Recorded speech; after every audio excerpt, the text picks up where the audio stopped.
ఇప్పుడు సిరప్ గురించి అనేవి చాలా కాంట్రవర్సీస్ ఉన్నాయి సార్. దగ్గు రాగానే సిరప్ మామూలుగా కామన్ గా తెచ్చుకొని వాడడం అనేది క్వైట్ కామన్. మామూలుగా కొన్ని అయితే సిరప్స్ ఆఫ్ కోర్స్ నేను I don't want to mention the names, but కొన్ని రెగ్యులర్ గా వాడుతూ ఉంటారు. అది వాడచ్చా? ఒకవేళ వాడినా ఏం పర్వాలేదా? వాడితే ఎలాంటి కాంప్లికేషన్స్ అన్నా వచ్చే అవకాశం ఉందా? సో కాఫ్ సిరప్స్ లో ఎప్పుడైనా కానీ 2 రకాలు ఉంటాయండి. ఒకటి కాఫ్ సప్రెసెంట్, అంటే దగ్గు రాకుండా ఆపేసేది. ఇంకొకటి ఎక్స్పెక్టోరెంట్. ఎక్స్పెక్టోరెంట్ అంటే ఏంటంటే లోపల ఏదైనా తెమ్మడ ఇరుక్కుపోయినా తెమ్మడ దాన్ని బయటకు తీయడానికి ఉపయోగపడేది. ఓకే. సో ఎప్పుడైనా ఓన్లీ పొడి దగ్గు ఉందనుకోండి, పొడి దగ్గు యూజువల్గా ఎందుకు వస్తుంది అంటే ఎలర్జీ వల్ల కానీ, ఎలర్జిక్ బ్రాంకైటిస్ ఉండడం, పోస్ట్ వైరల్ ఇన్ఫెక్షన్ వచ్చి తగ్గిపోయిన తర్వాత ఆ పోస్ట్ వైరల్ ఇన్ఫ్లమేషన్ అంటాం, ఎయిర్వేస్ అన్ని ఇన్ఫ్లేమ్ అయి ఉంటాయి, అప్పుడు పొడి దగ్గు రావడం ఇలాంటివి ఉంటుంది. సో ఆ పొడి దగ్గు, అప్పర్ ఎయిర్వే ఇన్ఫెక్షన్స్, వాటికి కాఫ్ సప్రెసెంట్స్ యూజ్ చేయాలి. అలా కాకుండా నిమోనియాస్ ఉన్నప్పుడు లోపలంతా తెమ్మడి చేరిపోయి ఉంటుంది, ఆ స్ఫుటం అంతా లోపల ఉండిపోయి ఉంటుంది, అది బయటికి వచ్చేయాలి. సో అది బయటికి రావడానికి ఎక్స్పెక్టోరెంట్స్ ఉంటాయి అన్నమాట. ఎక్స్పెక్టోరెంట్ కాఫ్ సిరప్స్ ఉంటాయి, అవి యూజ్ చేయాలి. సో అందుకనే అంటిల్ అన్లెస్ డాక్టర్ని కలవకుండా అదేంటో తెలుసుకోకుండా, ఇప్పుడు ఎక్స్పెక్టరెంట్ ఇవ్వాల్సిన దగ్గర సప్రెసెంట్స్ ఇస్తే ఏమవుతుందంటే ఇంకా ఎక్కువ ఇన్ఫెక్షన్ ఇంకా ఎక్కువ పెరిగిపోతూ ఉంటుంది అన్నమాట లోపల. సప్రెసెంట్స్ ఇవ్వాల్సిన దగ్గర ఎక్స్పెక్టరెంట్స్ ఇస్తే అది పనిచేయదు. ఓకే, కాబట్టి వాళ్ళు సొంతంగా వాడకుండా కన్సర్న్ ఫిజిషియన్ ని కన్సల్ట్ చేసిన తర్వాతనే వాడితే బెటర్. ఇప్పుడు పొడి దగ్గే ఉందనుకోండి సార్, అంటే ఒకసారి జనరల్ మామూలుగా ఇండియన్ సినారియోలో ఒకసారి డాక్టర్ దగ్గరికి వెళ్తారు, ఏదో ఇస్తారు, సేమ్ నాకు అవే సిమ్టమ్స్ ఉన్నాయని చెప్పేసి మళ్ళీ తెచ్చుకొని మళ్ళీ కంటిన్యూ చేస్తారు. అలా చేయొచ్చా? అలా కూడా చేయకూడదండి. ఎప్పుడైనా కానీ ఫస్ట్ డాక్టర్ని కన్సల్ట్ అయ్యి ఏ కాఫ్ సిరప్ తీసుకోవాలి. ఎందుకంటే ముందు వచ్చింది మళ్ళీ ఇప్పుడు ఇట్లాగే వస్తుంది అంటే, ఇప్పుడు ఫ్లూస్ ఉంటాయి, ఒక్కొక్క ఇయర్ ఒక్కొక్క లాగా వస్తుంది ఫ్లూ. ఒక్కొక్క ఇయర్ అంటే ప్రతిసారి అది చేంజ్ అవుతూ ఉంటుంది, దాని సిమ్టమాటాలజీ కానీ దాని సివియారిటీ కానీ ఎవ్రీ ఇయర్ కి అది చేంజ్ అవుతూ ఉంటుంది దాని సివియారిటీ.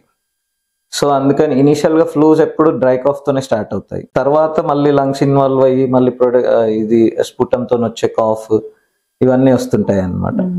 సో అందుకని ఈవెన్ సేమ్ సిమ్టమ్స్ మళ్ళీ రిపీట్ అయినా కానీ ఫస్ట్ కన్సర్న్డ్ డాక్టర్ని కన్సల్ట్ అయ్యి తర్వాత ట్రీట్మెంట్ తీసుకోవడం అనేది ఎప్పుడైనా బెటర్. సాధారణంగా న్యూమోనియా వచ్చింది అంటే లంగ్స్ కి ఏదో అయింది అనగానే అందరికి ఒక రకమైన భయం ఉంటుంది. సో న్యూమోనియా అనగానే ఇంకా ఎక్కువ మందిగా అంతే ఐసీయూలోకి వెళ్ళిపోవాలి, ఇంకా అటే ఐసీయూలోకి పోయామంటే అటే అన్న ఒక భయం ఎస్పెషల్లీ కుటుంబ సభ్యుల్లో ఉంటుంది. అంటే ఇది నిజంగా భయపడాల్సిన విషయమేనా, లేదంటే న్యూమోనియా వచ్చి అంత ఇన్ఫెక్షన్ అంత సివియర్ అయినా కూడా బయటపడగలిగే పరిస్థితులు ఇప్పుడు ఉన్నాయా? భయపడడం కంటే జాగ్రత్త పడడం ముఖ్యమండి. సిమ్టమ్స్ స్టార్ట్ అవ్వగానే వచ్చి ట్రీట్మెంట్ తీసుకోవడము. లంగ్స్ లో చాలా సివియర్ ఇన్ఫెక్షన్ వచ్చిన కొంతమంది వెంటిలేటర్ మీద కూడా వెళ్తారు ఈ ఇన్ఫెక్షన్స్ వల్ల. సివియర్ గా అయ్యి ఆక్సిజన్ లెవెల్ బాగా తగ్గిపోయి ఈవెన్ ఆక్సిజన్ పెట్టినా కూడా ఆక్సిజన్ నిలబడకపోవడము, ఇలాంటివి వెంటిలేటర్ మీద కూడా వెళ్ళాల్సిన అవసరం వస్తుంది. చాలా వరకు అంటే ఒక 60 to 70% వాళ్ళకి అంటిల్ అన్లెస్ ఏదన్నా సివియర్ కోమార్బిడిటీస్ అంటే అన్కంట్రోల్డ్ షుగర్స్ కానీ ఏదన్నా immuno suppression immuno compromise states కానీ లేకపోతే 60 to 70% పేషెంట్స్ రికవర్ అయ్యే ఛాన్సెస్ ఉంటాయి. నార్మల్గా అయితే ఈ ఓన్లీ నిమోనియానే ఉంటాయి. వేరే ఏదన్నా లివర్ ప్రాబ్లమ్స్ కానీ కిడ్నీ ప్రాబ్లమ్స్ కానీ ఇమ్యూనిటీ తక్కువ ఉండడం కానీ అన్కంట్రోల్డ్ షుగర్స్ చాలా ఎక్కువ ఉండడం కానీ ఇలాంటివి ఉంటే తప్ప, బాగా ఎక్కువ ఏజ్ ఎక్కువ ఉండి మరీ elderly age more than 80 years అలా ఉంటే తప్ప యూజువల్గా అయితే 60 to 70% people they recover. Even ventilator మీదకి వెళ్ళినా కూడా రికవర్ అయ్యే ఛాన్సెస్ ఉంటాయి. ఇప్పుడు ట్రీట్మెంట్ ఓకే బాగున్నాయి కరెక్టే, అంటే ఇప్పుడు మామూలుగా దగ్గు వచ్చింది అంటే కొద్ది రోజులు ఆగుదాంలే, ఒక 2 రోజులు అయితే తగ్గుతుందేమో చూసి అప్పుడు వెళ్దాం డాక్టర్ దగ్గరికి అని అనుకునే వాళ్ళే కదా. జలుబు కావచ్చు దగ్గు కావచ్చు, అంటే ఎప్పుడు దీన్ని సీరియస్ గా తీసుకొని అంటే పేషెంట్ యాంగిల్లో మాట్లాడుతున్నాను నేను, తీసుకొని వాళ్ళు ఇమీడియట్ గా డాక్టర్ని ఎప్పుడు కలవాలి? దగ్గుతో పాటు బాగా జ్వరం రావడం ఒకటి, హై గ్రేడ్ ఫీవర్ రావడము, దగ్గుతున్నప్పుడు ఆయాసం రావడము, చెస్ట్ పెయిన్ ఛాతి పట్టేసినట్టుగా అలా అనిపించడము, ఇవాళ రేపు అందరూ ఇంటి దగ్గర కూడా ఆక్సిజన్ లెవెల్స్ పల్స్ ఆక్సిమీటర్స్ తో చెక్ చేసుకుంటున్నారు. ఆ ఆక్సిజన్ లెవెల్ ఏమైనా తగ్గడం, అలా తగ్గడం స్టార్ట్ అవుతుంది అన్నప్పుడు ఇమీడియట్ గా హాస్పిటల్కి వచ్చి ట్రీట్మెంట్ కన్సర్న్డ్ స్పెషలిస్ట్ ని కలిసి ట్రీట్మెంట్ అనేది స్టార్ట్ చేసుకోవడం బెటర్. ఇప్పుడు న్యూమోనియా బారిన పడకుండా ఉండాలంటే ఏమైనా ప్రికాషన్స్ మనం తీసుకుంటే, అంటే మంచి ఫుడ్ తీసుకోవడమో లేదంటే exercise any kind of thing precautions ఏమన్నా తీసుకోవచ్చా అంటే ప్రివెంట్ చేయడానికి? మెయిన్ గా ఏంటంటేనండి, ఇమ్యూనిటీ బెటర్ గా ఉంటే ఈ ఇన్ఫెక్షన్స్ అనేవి రాకుండా ఉంటాయి. ఇమ్యూనిటీ అనేది మెయిన్ గా డైట్ నుంచే ఇమ్యూనిటీ వస్తుంది. మంచి ఫుడ్ తినడం, మంచి హైజీనిక్ ఫుడ్ తినడం, మెయిన్ గా ఈ oil foods, out side foods ఎంతవరకు వీలైనంత వరకు జంక్ అవాయిడ్ చేయడము, ఇలాంటివి. ఫ్రూట్స్, వైటమిన్ సి ఎక్కువ ఉండే ఫ్రూట్స్, తింటే లంగ్కి కానీ దానికి కానీ ఇమ్యూనిటీ బాగా పెరుగుద్ది అనమాట. అండ్ ఇంకొకటి ఏంటంటే లంగ్ హెల్త్ ఇంప్రూవ్ అవ్వాలంటే exercises, physical activity, cardio activities, breathing exercises ఇలాంటివి. సో దానివల్ల లంగ్ హెల్త్ ఇంప్రూవ్ అవుతుంది. అండ్ లంగ్ క్లియరెన్స్ అంటాం, మ్యూకోజల్ క్లియరెన్స్ అంటాం. ఏదైతే ఈ స్ఫూటం ఇది ఫామ్ అవుతుందో దాని క్లియరెన్స్ కూడా ఎక్కువ అవుతుంది అనమాట.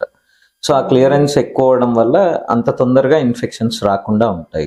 ఎక్సర్సైజ్ వల్ల క్లియరెన్స్ అవుతుంది. Breathing exercises and normal even physical exercises, physical cardio exercises వల్ల కూడా బ్రీతింగ్ ప్యాటర్న్ ఇంప్రూవ్ అవుతుంది. బ్రీతింగ్ ప్యాటర్న్ ఇంప్రూవ్ అయింది అంటే ఆబ్వియస్ గా ఏదైతే మనకి లోపల స్ఫూటం కానీ ఫ్లెమ్ కానీ అది ప్రొడ్యూస్ అవుతుందో అది తొందరగా ఈజీగా క్లియర్ అయిపోతూ ఉంటుంది అనమాట.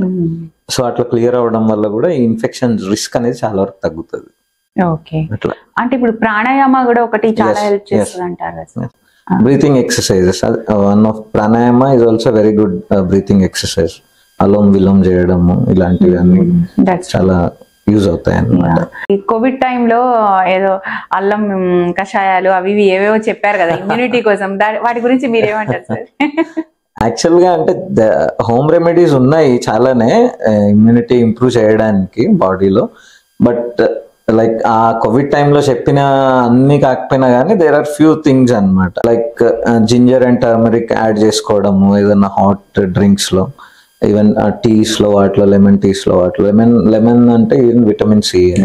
సో దాంట్లో కొంచెం టర్మరిక్ అండ్ జింజర్ యాడ్ చేసుకుంటే మంచిదే. It improves metabolism. యాక్చువల్ గా బాడీ మెటబాలిజం ఇంప్రూవ్ అవుతుంది. బాడీ మెటబాలిజం ఇంప్రూవ్ అయితే మనం తినే డైట్ అవన్నీ కూడా మారుతాయి అన్నమాట. సో బాడీ ఇమ్యూనిటీ డెవలప్ అవుతుంది. That's true. ఈ లైఫ్ స్టైల్ రిలేటెడ్ ఏమన్నా ఎట్లా అంటే మీరు ఇందాక కూడా అన్నారు ఆస్పిరేషనల్ న్యూమోనియా అని చెప్పి. లైఫ్ స్టైల్లో ఏంటంటే మెయిన్ గా smoking and alcohol and obesity అంటే ఎక్సెసివ్ వెయిట్ కానీ, బ్లడ్ షుగర్స్ ని కంట్రోల్ చేసుకోవడము. ఒబెసిటీ ఉంది అంటే డయాబెటీస్ వచ్చే ఛాన్సెస్ చాలా ఎక్కువ ఉంటాయి. ఈవెన్ ఆల్కహాల్ కన్జంప్షన్ ఫర్దర్ గా డయాబెటీస్ వచ్చే ఛాన్సెస్ ఎక్కువ ఉంటాయి. అండ్ ఆల్కహాల్ ఎక్సెసివ్ కన్జంప్షన్ వల్ల న్యూరలాజికల్ ప్రాబ్లమ్స్, వాటి నుంచి మళ్ళీ లంగ్ ఇన్వాల్వ్ అవ్వడము ఆస్పిరేషన్ తోని, అట్లా క్రానిక్ ప్రాబ్లమ్స్ ఎక్కువ అవుతుంటాయి అన్నమాట. సో లైఫ్ స్టైల్ చేంజెస్ ఏంటంటే మెయిన్ గా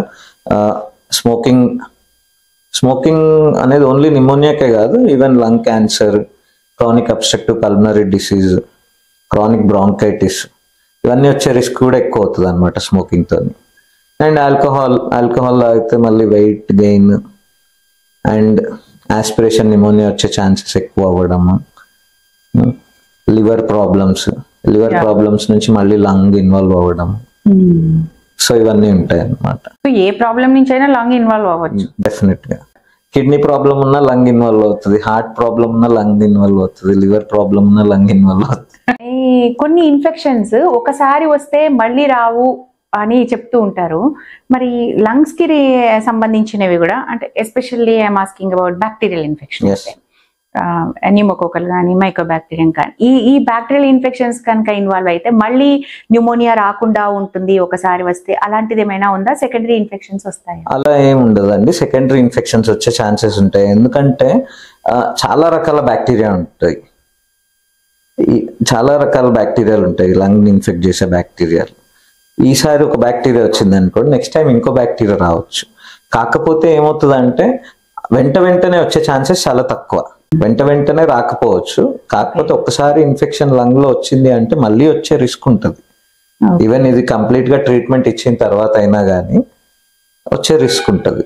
ఇంకా లంగ్ వీక్ అయ్యి మళ్ళీ వచ్చే ఛాన్సెస్, మళ్ళీ వేరే అదర్ ఇన్ఫెక్షన్స్ వచ్చే ఛాన్సెస్ కూడా ఉంటాయి అన్నమాట. ఓవరాల్ గా లంగ్స్ హెల్దీగా ఉండాలి అంటే not only I'm asking about pneumonia, overall గా లంగ్స్ బాగుండాలి అంటే ఏం చేయాలి? టోటల్ గా ప్రికాషన్స్ అని కూడా టోటల్ గా ఒక మనిషి ఏం చేస్తే ఆయన లంగ్స్ బాగుంటాయి వాళ్ళవి?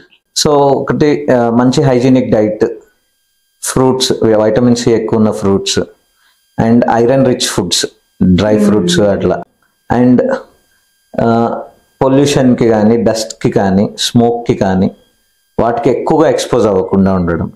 ఇవాళ ఉన్న సిచ్యువేషన్లో కంప్లీట్గా అవాయిడ్ చేయడం కుదరదు, కానీ మాక్సిమం వీలైనంత వరకు దాన్ని అవాయిడ్ చేయడం. అంటే అట్లీస్ట్ మాస్క్ పెట్టుకొని వెళ్ళడం. ఎస్, క్లాత్ మాస్క్, అట్లాంటిది బాగా డస్టీగా ఉన్న దాంట్లోకి, బాగా స్మోక్గా ఉన్న దాంట్లోకి వెళ్ళాల్సి వచ్చినప్పుడు మాస్క్ పెట్టుకొని వెళ్ళడం. అండ్ స్మోకింగ్ లాంటి హ్యాబిట్స్, ఆల్కహాల్ లాంటి హ్యాబిట్స్ ఉంటే వీటిని స్మోకింగ్ కంప్లీట్గా ఆపేయడం బెటర్. సో ఇది. And physical activity, physical activity improve చేసుకోవడం ఇలాంటివి. Thank you sir, thank you so much. Lungs కి అంటే ఏమంటారు, ప్రాణానికి మూలమైన ఊపిరితిత్తులకి ఊపిరి పోస్తారు మీరు. Thank you sir, thank you so much. నమస్తే సార్. థ్యాంక్ యూ అండి.